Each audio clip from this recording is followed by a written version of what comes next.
नाज़रीन, हमारे मुल्क में इल्ज़ामात की सियासत आप समझ लें कि एक रिवायत बन चुकी है। मुखालिफिन पर इल्ज़ामात लगाए बगैर हमारी सियासत का बाब मुकम्मल नहीं होता। इनमें से बेशतर इल्ज़ामात दुरुस्त भी होते हैं, लेकिन इनको इस कदर मुतनाज़ बना दिया जाता है कि सच और झूठ में फ़र्क करना कई बार बिल्कुल मुश्किल हो जाता है, बल्कि नामुमकिन हो जाता है। अब मुस्लिम लीग नून और JUI वो जमातें जो वज़ीर आज़म इमरान खान साहब पर गैर मुल्की एजेंट होने का आपको पता है कि इल्ज़ाम लगाती आई, और ये इल्ज़ाम एक बार नहीं लगाया, ये सिलसिला चलता आया और अभी तक जारी है। अब JUI तो इस मामले में आप कह लें कि क्रीज से एक कदम आगे निकल कर खेलते हुए इमरान खान को यहूदी लॉबी का एजेंट तक करार दे देती है। लेकिन वो कहते हैं ना कि वक्त सब कुछ साबित कर देता है, क्या सच है क्या झूठ है, दूध का दूध पानी का पानी कहते थे। वक्त ने साबित किया कि JUI के सरबराह जो नून लीग के दौरे हुकूमत में कश्मीर कमेटी के चेयरमैन थे, और उसी दौर में नून लीग ने इसराइल से बेहतर ताल्लुकात के लिए वफ्द भेजे थे। लेकिन वो लोग जो इमरान खान को यहूदियों का एजेंट कहते हैं, वो ना सिर्फ इस मामले पर खामोश रहे, बल्कि नून लीग हुकूमत की तरफ से इसराइल भेजे जाने वाले वफ्द में इनकी पार्टी के लोग शामिल हुए। और मेरा इशारा सीधा सीधा JUI के रहनुमा अजमल कादरी की तरफ है, जो नून लीग की तरफ से इसराइल भेजे जाने का एतराफ़ भी कर चुके हैं। फिर नून लीग ने फॉरेन फंडिंग केस पर अपनी सियासत की गेम करने की कोशिश की कि गेम ऑन हो किसी तरह। वज़ीर आज़म पर बैरून मुल्क फंडिंग लेने के इल्ज़ामात लगाए, इसे पाकिस्तान में फ्रॉड का सबसे बड़ा केस करार दिया। लेकिन ये सब कुछ ज़बानी जमा खर्च के सिवा कुछ और साबित नहीं हुआ। सबूत तो इनके पास होते नहीं, सिर्फ बातें करवा लें इनसे। और तब से अब तक नून लीग इस केस में सियासी बयानबाजी करे चले जा रही है। इसके अलावा कोई शवाहिद इलेक्शन कमीशन को पेश नहीं कर सकी। अब हमारी सियासत में एक दूसरे पर एक और सिलसिला बड़ा चलता है, बड़ी रीत है कि गद्दारी के फतवे बांटे जाते हैं, लगाए जाते हैं। और ये कोई नई बात नहीं हमारी सियासत में, जिसका दिल चाहता है जिसको मर्जी गद्दार कह देता है। मुखालिफिन पर फतवे और इल्ज़ामात तो लगाए जाते हैं, लेकिन अगेन आई वुड से मैं अपने अल्फाज दोहराऊंगी कि सबूत नहीं दिए जाते, सिर्फ ज़बानी जमा कर जो बोलना है बोलते जाए। बड़ा आसान होता है कुछ भी कहना, साबित करना मुश्किल है, करके दिखाओ साबित।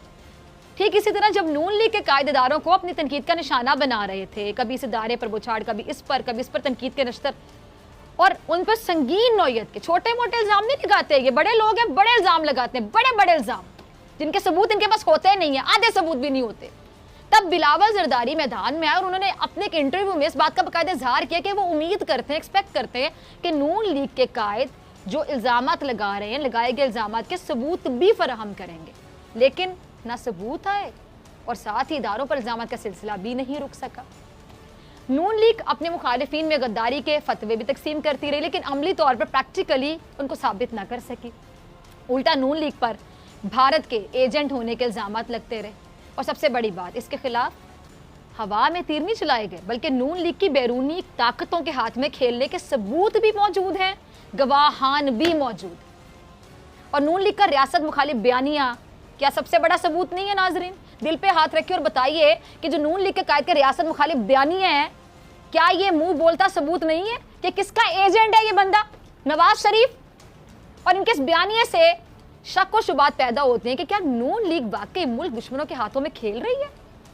और दूसरा, नून लीग की अपनी जमात के अंदर से भी लोग बाकायदा ये कह रहे हैं कि नून लीग के कायद के रॉ के साथ बाकायदा राब्ते हैं, कनेक्शंस, और वो रॉ के एजेंट है, रॉ के हाथों में खेलते हैं। साबिक सफ़ीर भी इस बात की बाकायदा गवाही देते रहे कि नून लीग बैरूनी ताकतों के हाथों में खेलती रही। और यही नहीं, भारत के दिफाई तज्जिया कार का तो साफ उन्होंने बयान दिया कि जी भारत ने नून लीग के कायद पर बाकायदा इन्वेस्टमेंट कर रखी है। इन्वेस्टमेंट का मतलब समझते हैं आप नाज़रीन कि कोई किसी पे इन्वेस्टमेंट क्यों करता है, कब करता है, किस लिए करता है। और मोदी का खुद का बयान भी इस बात का सबूत है कि नून लीग के कायद के मोदी के साथ ज़ाती ताल्लुकात हैं। अब ये ज़ाती ताल्लुकात क्यों बनाए जाते हैं, किस लिए बनाए जाते हैं, बच्चा समझते हैं। अब ये वो सवालात हैं नाजरीन जो सोचने पर बाकायदा मजबूर कर देते हैं किसी भी अकल या शऊर रखने वाले को कि नून लीग भारत की ज़बान आखिर क्यों बोल रही है। दुश्मन की ज़बान में ज़रा आसान कर देती हूँ, दुश्मन की ज़बान बोलने वाले को क्या कहते हैं, दुश्मन के हाथों में खेलने वाले को क्या कहते हैं। दुश्मन, जब आप ऐसा बयान देते हैं और वहां से शादियाने बजते हैं दुश्मन मुल्क में, वहां का मीडिया बाकायदा ढोल की थाप पे रक्स शुरू कर देता है, तो शर्म से डूब मरना चाहिए ऐसे लोगों को कि जो दुश्मन के अल्फाज बोलते हैं, दुश्मन का एजेंडा चलाते हैं, दुश्मन के पत्ते खेलते हैं। और फिर कहते हैं कि इनकी हुब्बुल वतनी पे सवाल ना उठाया जाए, इनको मुहिब्बे वतन कहा जाए। कैसे कहा जाए तुम लोगों को मुहिब्बे वतन? हरकतें आप लोगों की मुहिब्बे वतन कहलाने वाली। दुश्मन के हाथों में आप लोग खेलते हैं। शर्म से डूब मरने का मुकाम है आप जैसे लोगों के लिए। और मुस्लिम लीग नून वो जमात जिस पर संगीन नौयत का ये इल्जाम भी है कि उसको बैरूनी ताकतों से फंडिंग आती है, और ये जमात भारत के लिए सॉफ्ट कॉर्नर भी रखती है। ये ढकी छुपी बात नहीं, सबको पता है। और हमारे जो प्राइम मिनिस्टर इमरान खान साहब वो भी कह चुके हैं कि नून लीग का रियासत मुखालिफ बयानिया बहुत खतरनाक है, और नून लीग का बयानिया मुल्क को कमजोर कर रहा है। और भारतीय मीडिया ने पीडीएम के जल से मज़ार कायद वाला वाकया आपको याद होगा, बढ़ा चढ़ा कर दिखाया। क्यों? दुश्मन मुल्क क्यों दिखा रहा था बढ़ा चढ़ा कर ये तमाम चीजें? सोचिए, सोचे बगैर ही जवाब मिल जाए इन चीजों का। इतनी वाज़ेह हैं, इतनी क्लियर हैं कि सोचने की भी जरूरत नहीं है। और इनके भरपूर अंदाज में इतनी कवरेज की भारत ने क्यों? अंडरस्टूड सी बात है कि क्यों। अब सवाल ये भी पैदा होता है कि भारतीय मीडिया ने पाकिस्तान की ऑपोजिशन जमातों की जो पॉलिटिकल एक्टिविटी है उसकी इतनी भरपूर जो कवरेज की पहले कभी क्यों नहीं की? इस बार इतना बढ़ा चढ़ा कर क्यों? इतना बढ़ा चढ़ा कर क्यों पेश किया गया? इस बार ऐसा क्या खास था? इस बार भारतीय मीडिया जश्न क्यों मनाता रहा?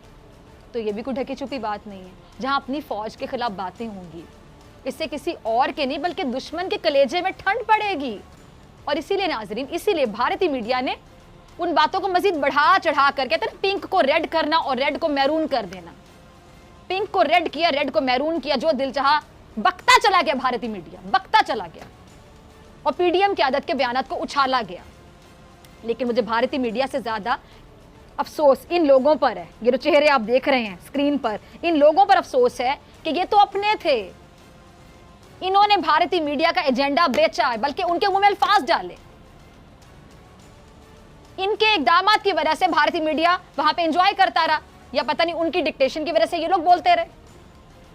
सब चीजें क्लियर है। और भारत को शुरू से ही आपको पता है कि पाक फौज जो हमारी है, हमारी पाकिस्तान की फौज एक आंख नहीं भाती। लेकिन नून लीग ये सब कुछ जानते बूझते हुए भी पाक फौज और आला तरीन ओहदेदारों पर इल्जामात लगाने से बाज नहीं आती। तो ऐसे में कहने वाले तो कहेंगे ना कि नून लीग और इसके कायद बैरूनी ताकतों के हाथ में खेल रहे हैं, और वाकई खेल रहे हैं। और कितने सबूत चाहिए? बहुत बड़ा सबूत है इनका बयानिया, बहुत बड़ा सबूत है इनके पीडीएम जलसों में तकरीरें जो बहुत बड़ा सबूत है। इनका फौज से बुक्स बहुत बड़ा सबूत है। फौज पर तनकीद, फौज पर इल्जामात की बुछाड़ बहुत बड़ा सबूत है। इनके रवैये, इनकी बॉडी लैंग्वेज बहुत बड़ा सबूत है। और कितने सबूत चाहिए?